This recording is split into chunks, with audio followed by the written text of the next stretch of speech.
귀한 믿음의 찬양 감사합니다. 은혜가 됩니다. 우리가 올 한 해 교회 표어를 예수 그리스도의 정인되는 교회라 정하고 평소에도 그래야 되겠지만 특별히 올 한 해 동안 복음을 전하고 많은 사람들에게 예수 그리스도의 은혜의 생명의 복음을 나누기를 원하는 마음을 가지고 나가고 있습니다. 그런데 우리가 예수 그리스도의 증인이 되고 예수 그리스도의 생명의 복음을 전하는 일은 그렇게 생각만큼 쉬운 일이 아닙니다. 왜냐하면 우리가 전하고자 하는 복음이 세상의 일반적인 상식으로는 받아들이기 어렵고 이해하기 어려운 내용들로 되어 있기 때문에 그렇습니다. 금방 십자가에 대한 찬양을 드렸지만 예수 그리스도의 십자가와 부활을 믿어야 생명을 얻고 영생을 얻는다는 이 복음의 내용은 하나님의 은혜와 성령의 도우심 아니고서는 쉽게 받아들이거나 믿어질 수 없는 내용이기 때문에 복음을 전하는 일에 있어서 그 복음을 어떻게 전해야 될 것인가 하는 것들이 참 우리의 고민이기도 합니다. 그래서 잘 모르는 사람들을 대상으로 해서 노방 전도를 하거나 전도지를 주어서 전도하면 그것을 받아들이는 사람들이 많지가 않습니다. 그래서 우리에게 필요한 것이 생활 전도와 또 관계 전도라 말할 수 있을 것입니다. 생활 전도란 내가 삶 속에서 예수 믿는 사람의 아름다움을 드러내어서 그를 통해서 사람들에게 복음을 드러내어 믿게 하는 것입니다.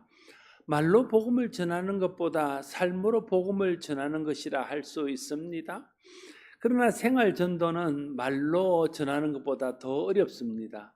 왜냐하면 오랜 시간 동안 예수 믿는 사람들의 아름다움을 지속적으로 보여줘야 되기 때문에 그렇습니다. 관계 전도란 사람과의 관계를 잘 맺어서 저 관계가 신뢰할 만한 관계가 되어질 때 그 관계 속에서 복음을 전하는 것입니다. 관계 전도 역시 생활 전도만큼 어렵습니다. 우리가 전하는 복음을 진지하게 듣고 받아들일 수 있는 신뢰할 만한 좋은 관계를 맺는 것이 여간 어려운 일이 아니고 많은 시간과 노력이 필요하기 때문에 그런 것이죠. 삶에서 전해지는 복음은 말로 전해지는 복음보다 훨씬 더 힘이 있고 설득력이 있습니다.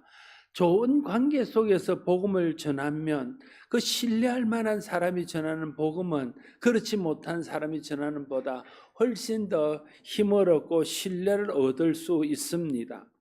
그래서 우리가 말로 전도를 하고 모르는 사람들에게 전도지를 나누어주며 전도하는 것도 꼭 해야 될 일이지만 그보다 더 중요한 것은 우리의 생활을 통해서 우리의 관계를 통해서 복음을 다른 사람들에게 드러내는 것은 그보다 훨씬 더 중요한 일이라 할 수 있습니다.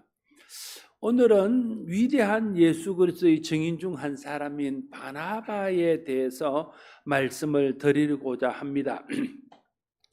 바나바가 성경에 여러 번 등장합니다. 특별히 이제 사도행전에 그 이름이 자주 등장합니다. 바나바가 사도행전에 처음 등장하는 것은 사도행전 4장입니다. 4장 36절에서 38절에 이렇게 기록합니다. 구브로에서 난 레위족 사람이 있으니 이름은 요셉이라 사도들이 일컬어 바나바라 하니 번역하면 위로의 아들이라. 그가 밭이 있음에 팔아 그 값을 가지고 사도들의 발 앞에 두니라 말합니다. 바나바는 자기의 재산을 팔아서 가난한 사람들과 나누기 위해서 드린 사람으로 그 이름이 첫 번째로 성경에 등장하고 있습니다. 바나바는 사람들을 위로하고 격려하는 일을 또한 잘했던 사람으로 여겨집니다. 오늘 본문에 사도행전 4장에 그 바나바를 소개하면서 그가 본래 이름이 요셉이었지만 사도들이 그를 바나바라 불렀다 말하고 그 바나바 이름은 번역하면 위로의 아들이라 말하고 있습니다. 바나바는 사람들을 위로하고 사람들을 격려하는 일에 사도들로부터 인정받았던 사람인 것으로 보여집니다. 두 번째로 그의 이름이 등장하는 것은 사도행전 9장입니다. 사도행전 9장에 보면 사도 바울이 다메섹으로 가는 길에서 예수님을 만나고 회심합니다. 그러고 나서 그가 다메섹에서 예수 그리스도의 복음을 전하는 전도자로 변하게 됩니다. 그러나 여전히 많은 사람들은 사도 바울을 두려워하며 사도 바울의 회심에 대해서 믿지 못합니다. 사도 바울이 또 어떤 수를 써서 우리를 잡아가려고 저렇게 하나 의심의 눈초리를 가지고 두려움을 가지고 사도 바울을 바라봅니다. 그때 이 바나바가 사도 바울을 데리고 예루살렘에 가서 사도들에게 사도 바울을 소개합니다. 그 내용이 사도행전 9장 27절에 기록되어 있는데 이렇게 기록되어 있습니다.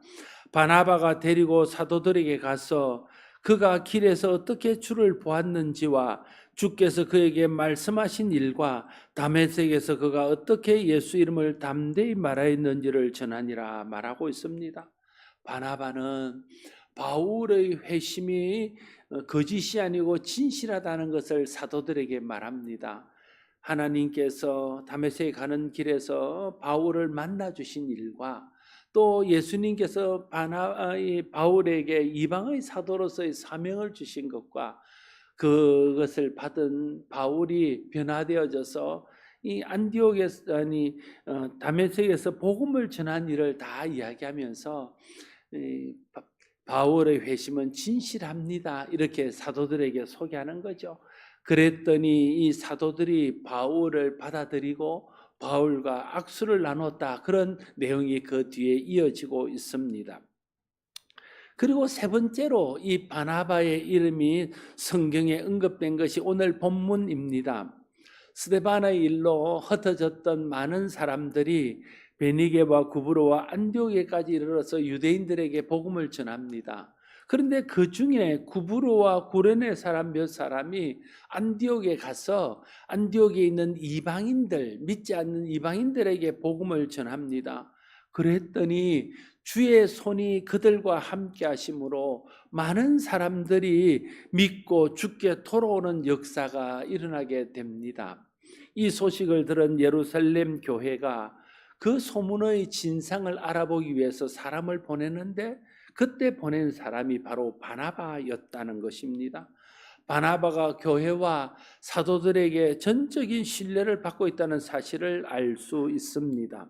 바나바가 안디옥에 와서 그가 하나님의 은혜를 보고 기뻐하여 모든 사람들에게 굳건한 마음으로 주와 함께 머물러 있으라 권하니 바나바는 착한 사람이요 성령과 믿음이 충만한 사람이라 이에 큰 무리가 주께 더하여 지더라 라고 오늘 23절과 24절에 기록하고 있습니다.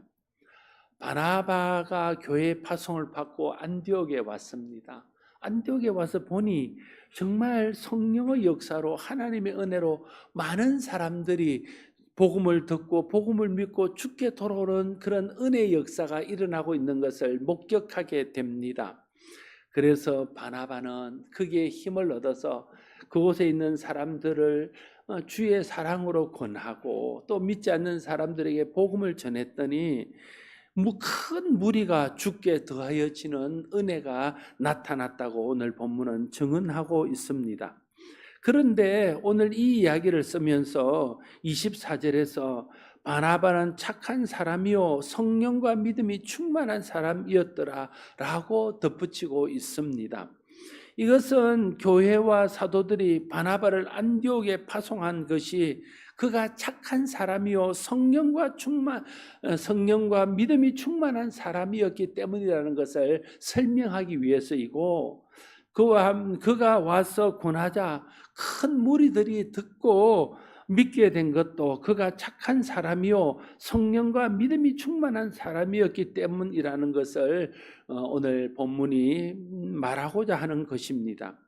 사도행전 11장에까지 나타나는 바나바라는 사람을 좀 정리해 보면 하나님의 나라를 위해서 물질로 헌신한 사람이었고 다른 사람에게 위로자와 격려자가 된 사람이었고 착한 사람이었고 성령과 믿음이 충만한 사람이었다라는 것을 알 수 있습니다. 그래서 그런 그가 복음을 전하고 사람들을 격려할 때 많은 사람들이 듣고 믿고 주께 돌아와서 큰 부흥의 역사가 나타났다는 것은 우리에게 주는 교훈이 크다고 말할 수 있습니다.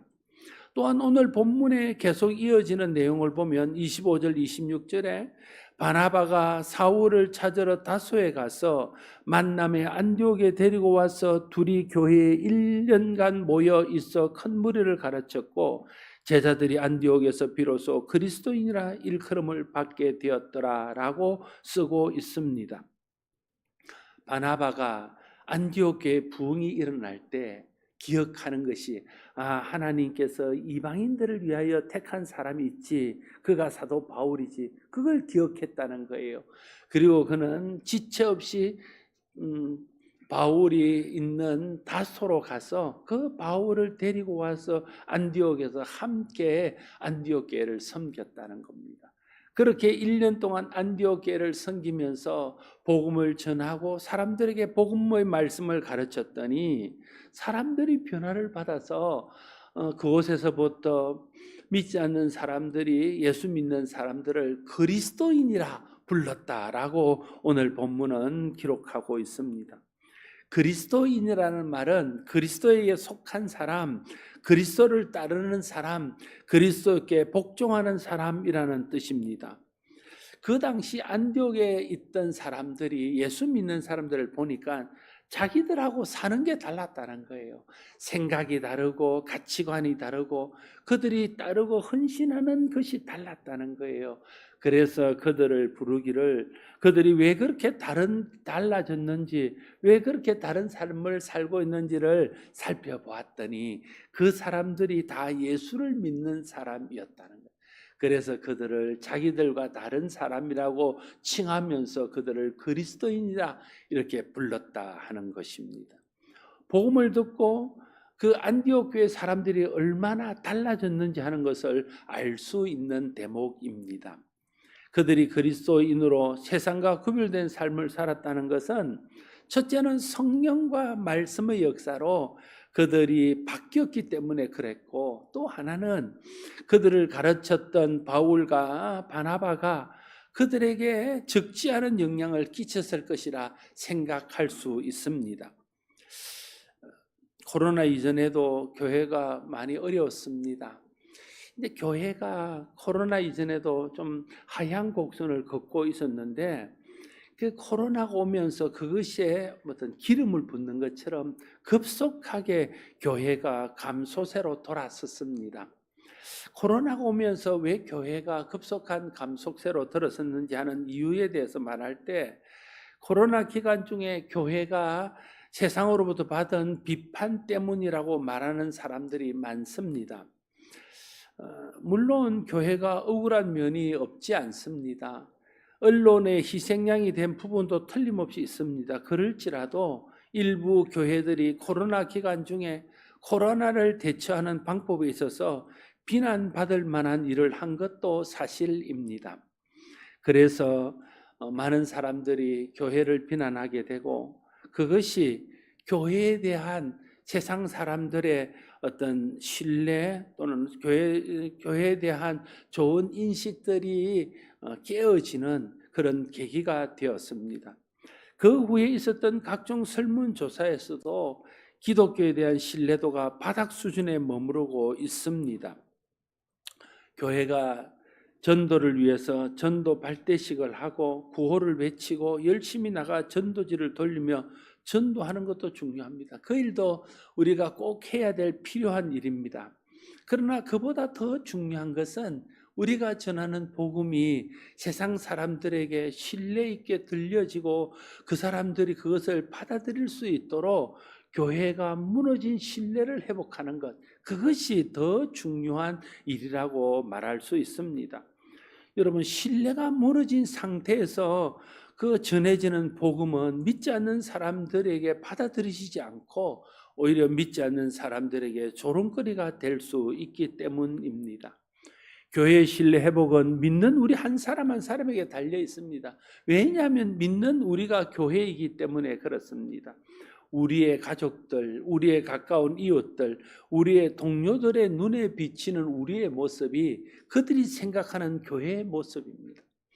그들 눈에 우리가 좋게 보이고 선하게 보이고 거룩하게 보이면 그들이 생각하는 교회 역시 좋은 곳이고 선한 곳이고 거룩한 곳이라 생각합니다. 그러나 그들의 눈에 비친 우리의 모습이 신뢰할 만하지 못하면 그들 눈에 보이는 교회의 모습 역시 신뢰할 만하지 못하는 것으로 비춰지게 되는 것입니다. 그래서 우리 한 사람 한 사람이 그리스도 안에서 변화되어지고 그리스도인답게 착한 행실과 선한 마음으로 사는 삶이 얼마나 중요한가 하는 것을 기억해야 되는 것입니다. 여러분, 우리가 믿지 않는 가족이나 이웃에게 어떤 말을 들어야 될까요? 나는 오늘 말씀을 생각하면서 정말 우리가 믿지 않는 사람들에게 들어야 될 말이 있다. 그게 뭘까요? 그것은 믿지 않는 사람들에게 들려지는 어떤 세상 소리들, 교회에 대한 비판적인 소리들, 또 교회를 신뢰할 수 없다고 말하는 그런 비난하는 말을 들었던 사람들이 우리를 보면서 너는 안 그런데 이런 말을 할 수 있어야 된다는 거예요. 너를 보면 좀 다른데 이렇게 말할 수 있어야 되는 거예요. 너는 진짜 믿는 사람 같은데 이렇게 사람들이 말하는 소리를 우리가 들을 수 있어야 된다는 거예요. 그래야 우리를 보고 그들이 들었던 소문이 진실하지 않다라고 생각하게 되고 다른 사람들이 말하는 그 말이 틀릴 수 있다라고 생각하는 생각이 그들 속에 들 수 있다는 거예요. 그래야 그들이 예수님에 대해서 또 복음에 대해서 긍정적으로 생각하고 받아들일 수 있는 길이 열리게 될 것입니다. 그런데 사람들이 우리를 보고 하는 말이 듣는 소문과 네 사는 게 똑같네 그렇게 말하든지 너는 안 믿는 우리랑 뭐가 다른데 이렇게 말한다면 그 말이 결국은 우리의 그런 행동이 그들이 가지고 있는 교회에 대한 부정적인 생각과 복음에 대해 좋지 않게 생각하는 것들을 확정짓는, 그래서 복음에 대해서 교회에 대해서 마음의 문을 닫아버리게 하는 그런 결과를 가져오게 할 수 있다는 거예요. 그래서 우리가 우리의 가까운 가족이나 이웃이나 믿지 않는 다른 사람들에게 너를 보니까 내가 들은 소문은 좀 다른 것 같다. 너를 보니까 교회에 대한 평가가 좀 정당하지 않는 것 같다. 너를 보니까 예수 믿는 것이 그렇게 나쁜 것은 아닌 것 같다. 이런 말을 들을 수 있어야 된다는 거예요. 그런데 우리가 예수 믿지 않는 사람들에게 너도 그렇네, 너도 똑같네, 너도 안 믿는 우리랑 다를 바가 없네 이런 말을 듣게 된다면 우리가 전하는 복음은 어쩌면 헛사가 될 수도 있을 것입니다. 사도행전 1장 8절에 보면 주께서 믿는 우리에게 예수 그리스도의 증인이 될 것을 말씀하시면서 전제 조건으로 오직 성령이 너희에게 임하시면 권능을 받고라고 말하고 있습니다. 이것은 성령의 권능이 우리에게 임하면 우리가 전도할 때의 그 능력, 좀 더 능력 있게 복음을 전할 수 있는 그런 전도의 능력과 전도의 은사가 생길 것이다 라는 뜻으로 해석할 수도 있습니다. 물론 그런 의미가 그 속에 포함되어 있습니다. 성령이 우리 가운데 임하면 성령의 권능이 임해서 능력 있게 복음을 전하는 사람으로 변화될 수 있습니다. 그런 의미도 되지만 또 다른 한편으로는 우리가 성령이 우리 가운데 임하면 복음의 비밀을 깨닫고 하나님의 사랑과 은혜를 깨닫게 되어져서 우리가 복음의 가치를 두고 천국의 소망을 두고 가치를 두고 사는 사람으로 변화되어져서 그래서 그 사람이 전하는 복음이 다른 사람들에게 설득력 있고 다른 사람들이 그로 인해서 믿게 되는 그런 복음의 능력이 나타나게 될 것이다. 그런 뜻으로도 사도행전 1장 8절을 해석할 수 있다 하는 것입니다. 전도를 하려고 그러면요, 전도자가 먼저 은혜를 받아야 됩니다. 정인이 되려고 그러면 정인이 되는 사람이 먼저 변화되어야 됩니다. 성령을 통해 그리스도 안에서 새 사람으로 거듭나야 그가 전하는 복음이 능력을 발휘할 수 있게 될 것입니다. 사도행전 2장 44절에서 47절 말씀에 보면 초대 예루살렘 교회의 모습을 기록하기를 이렇게 기록합니다. 믿는 사람이 다 함께 있어 모든 물건을 서로 통용하고 또 재산과 소유를 팔아 각 사람의 필요를 따라 나누어 주며 날마다 마음을 같이하여 성전에 모이기를 힘쓰고 집에서 떡을 떼며 기쁨과 순전한 마음으로 음식을 먹고 하나님을 찬미하며 또 온 백성에게 칭송을 받으니 주께서 구원받는 사람을 날마다 더하게 하시니라 말하고 있습니다. 초대 예루살렘 교회는 성령으로 충만하고 난 후에 완전히 다른 모습의 사람들의 공동체가 되었습니다. 그들은 자기 재산을 더 이상 자기만을 위해서 사용하지 않고 자기 재산을 팔아서 가난한 사람들과 나누며 나의 욕심을 채우는 일에 자기의 재산을 쓰지 않고 모든 사람이 더불어 함께 행복하게 되는 일에 자기의 재산을 헌신했다는 거예요. 그러고 나서는 그리고도 사람들이 함께 모여서 그 안에서 기쁨과 행복을 나누면서 세상 사람들이 알지 못하는 그런 기쁨 속에 그런 소망 속에 그들은 함께 즐거워하고 하나님을 찬미하고 예배하는 모습을 보였다는 거예요. 그래서 그 모습을 본 온 백성들이 그들을 칭송하게 되고, 그래서 그들이 전하는 복음을 듣고 받아들여서 날마다 구원받는 사람이 더해지는 그런 교회가 되었다라고 사도행전 2장은 예루살렘 초대교회의 모습을 기술하고 있습니다. 성령을 통해 그들이 완전히 다른 가치관과 소망을 가지고 살게 되어지고, 자기 욕심을 채우는 삶이 아니라 자기를 희생하여 다른 사람들과 함께 행복해지는 삶을 살아가자, 그런 모습을 본 사람들이 그들을 칭송하게 되고, 그래서 그들이 전하는 복음을 믿음으로 받아들이고, 그래서 교회가 부흥했다, 그런 뜻입니다. 예수님께서 마태복음 5장 16절에서도 이같이 너희 빛이 사람 앞에 비치게 하여 그들로 너희 착한 행실을 보고 하늘에 계신 너희 아버지께 영광을 돌리게 하라 말하고 있습니다. 우리가 다른 사람들에게 복음을 빛을 비추어서 하나님께 영광이 되게 해야 된다고 말하면서, 복음의 빛을 비춘다는 말의 의미가 무엇인지를 우리가 알아들을 수 있도록 주님이 설명하기를 너희의 착한 행실을 보고 이렇게 말하는 거예요.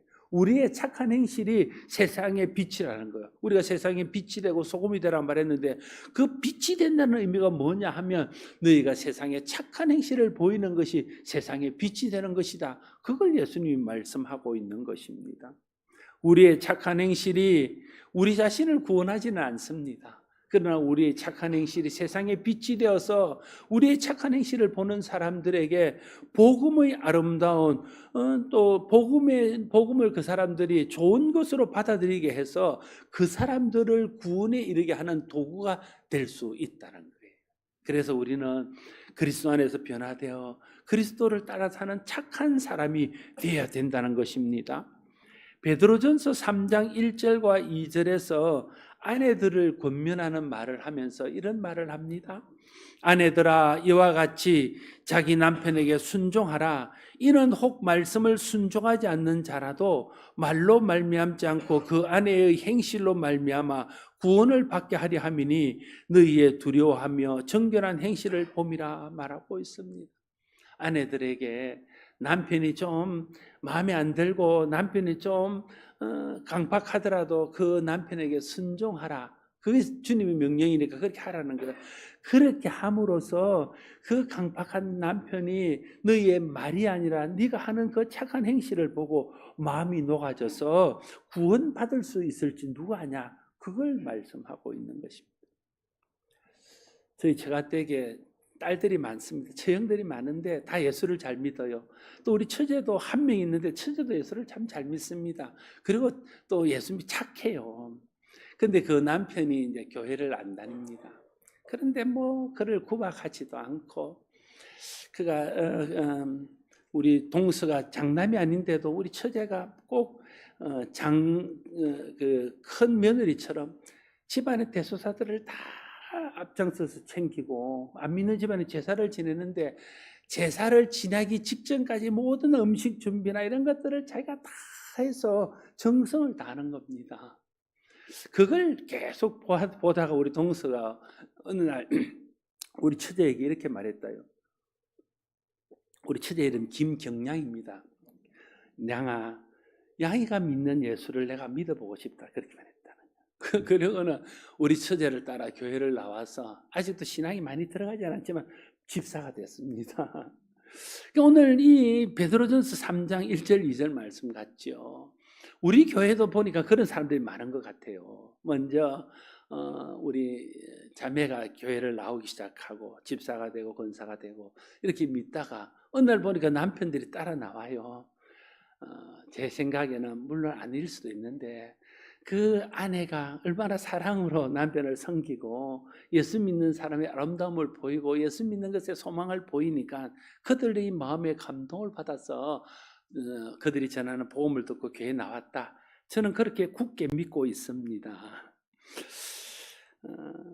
우리의 착한 행실이 우리 자신을 구원에 이르게 하거나 우리의 의가 될 수는 없지만 우리의 착한 행실이 사람들에게 감동을 주고 그래서 그들로 하여금 우리가 믿는 예수를 믿고 싶어하는 마음이 들게 해서 구원에 이르는 좋은 도구가 될 수 있다 하는 것입니다. 마태복음 16장 24절에서 예수께서 제자들에게 이르시되 누구든지 나를 따르거든 자기를 부인하고 자기 십자가를 지고 나를 따를 것이니라 말씀하셨습니다. 자기를 부인하고 자기 십자가를 진다는 말은 무슨 말일까요? 자기를 부인하고 자기 십자가를 진다는 말을 쉽게 말하면 하나님 나라를 위해서 손해봐라, 그런 말이에요. 하나님 나라를 위해서 손해보는 것이 자기를 부인하고 자기 십자가를 지고 주님을 따르는 것입니다. 여러분, 우리가요 믿지 않는 친구들이나 믿지 않는 사람들에게 나 예수 믿는 사람이야, 나 교회 다녀, 나 예수 믿어 이렇게 말하려고 그러면 우리가 어떤 각오를 해야 될까요? 그런 각오, 아무런 각오 없이 그렇게 말하면 안 돼요. 그러면 그것이 오히려 그 사람들의 마음에 예수 믿는 것에 대한 부정적인 생각을 심어줄 수 있다니까요. 우리가 진짜 예수 믿는 사람이라고 다른 사람에게 말하려고 그러면 내가 손해볼 각오를 딱 해야 그때서 비로소 나는 예수 믿는 사람이라고 말할 수 있는 것입니다. 왜냐하면 예수 믿는다는 것은 예수님을 위해서, 하나님 나라를 위해서 손해보는 것이기 때문에 그렇습니다. 물론 그 손해는 하나님께서 더 좋은 것으로 채워주십니다. 우리가 예수 믿는 사람으로서 복음을 위해서, 하나님 나라를 위해서, 주님의 영광을 위해서 손해볼 각오가 돼야, 그래야 내가 예수 믿는 사람이라는 것을 세상에 드러내어도 덕이 되고, 그래야 예수 그리스도의 복음을 전하는 기회가 될 수 있을 텐데, 내가 예수 믿노라 하면서도 조금도 손해볼 생각이 없고, 내가 예수를 믿노라 하면서 오히려 다른 사람들 더 욕심이 많다면 내가 어디 가서 예수 믿는다 소리 잘 안 하는 게 오히려 덕이 된다는 생각을 합니다. 진짜 우리가 예수 믿는 사람이라고 말하려고 그러면 내가 손해볼, 하나님 나라를 위해서, 주님의 영광을 위해서, 복음을 위해서 손해볼 각오가 되어 있을 때, 그때 우리는 내가 예수 믿는 사람이다 이렇게 말할 수 있을 것입니다. 내가 하나님 나라를 위해서 손해보면 하나님께서 그 손해를 채우실 줄 믿고 자원하여 손해보는 삶을 사는 것이 그리스도의 삶입니다. 사람들이 그런 삶에서 감동을 받아요. 우리가 막 한해하게 예수 믿으면 이렇게 말하는 데서 감동을 받는 것이 아니라 내가 정말 예수 믿는 것 때문에 누구도 선뜻 할 수 없는 그 손해보는 일을 선뜻 자원하여 할 때 그러한 것들이 그 사람들이 볼 때는 이해할 수 없는 일이죠. 돈이 생명처럼 생각하는 그 사람들이 조금 더 손해보지 않기 위해서 온갖 일을 다 하는 그 사람들이 기꺼이 예수를 위해서, 기꺼이 하나님 나라를 위해서 손해보는 것을 보면 뭔가 그 감동이 되는 거죠. 자기들과 다른 그런 모습에서 감동을 받는 것이죠. 그런 삶에 감동을 줘야 우리가 전하는 복음도 그들에게 감동이 될 수 있는 것입니다. 사랑하는 성도 여러분, 바나바는 예수 그리스도를 통해 베푸신 하나님 은혜와 사랑을 경험한 후에 사람이 변화되었습니다. 하나님 나라를 위해서 기꺼이 손해보는 일을 선택했습니다. 그것이 사람들에게 믿음의 격려가 되어서 그들은 바나바를 위로의 사람이라는 뜻으로 바나바라는 이름으로 불렀습니다. 그 사람을 착한 사람이라 평가했습니다. 정말 성령과 믿음이 충만한 사람이라고 그를 인정했습니다. 그런 바나바가 복음을 전하자 복음에 힘이 있어서 큰 무리가 더하는 은혜가 있었고, 사람들을 가르치다 그 스승의 삶을 보고 변화된 사람들이 그리스도인이라 칭함받는 그런 놀라운 은혜의 변화가 일어나게 되었습니다. 우리 모두가 성령 충만을 받고 예수 그리스도를 통해 베푸신 하나님 은혜와 사랑을 깊이 깨달아 알므로 우리의 생각과 가치관이 변화를 받고 자기 욕심을 위해서 사는 존재가 아니라 하나님 나라를 위해서 손해보는 길을 택할 수 있는 그런 삶을 사는 저와 여러분들이 될 수 있기를 바랍니다. 그래서 우리의 삶이 많은 사람들에게 감동을 주고, 그래서 우리가 전하는 복음이 그 사람들에게 감동이 되어서 그들이 마음을 바꾸고 예수 믿고 구원의 길로 나오는 은혜가 우리 모두를 통해서 계속될 수 있기를 바랍니다. 기도하겠습니다. 아버지 하나님, 우리의 삶이 믿지 않는 사람들에게 감동이 돼야 우리가 전하는 복음도 그 사람들에게 감동이 될 줄로 믿습니다. 우리의 삶이 그들 삶 속에 감동이 되지 못하니 우리가 전하는 복음도 그들을 마음속에 좋은 것으로 받아들이지 못하여 거부하는 것을 깨닫습니다. 오늘 바나바가 착한 사람이요 성령과 믿음이 충만한 사람이어서 사람들을 위로하고 하나님 나라를 위해서 스스로 자원하여 손해보는 길을 선택했을 때 그를 통해서 많은 사람들이 복음을 듣고 구원받고 많은 사람들이 변화되어 그리스도인이라 칭함을 받는 변화가 일어났던 것을 봅니다. 우리에게 이런 바나바 같은 은혜가 있게 하여 주시옵소서. 예수님 이름으로 기도드리옵나이다.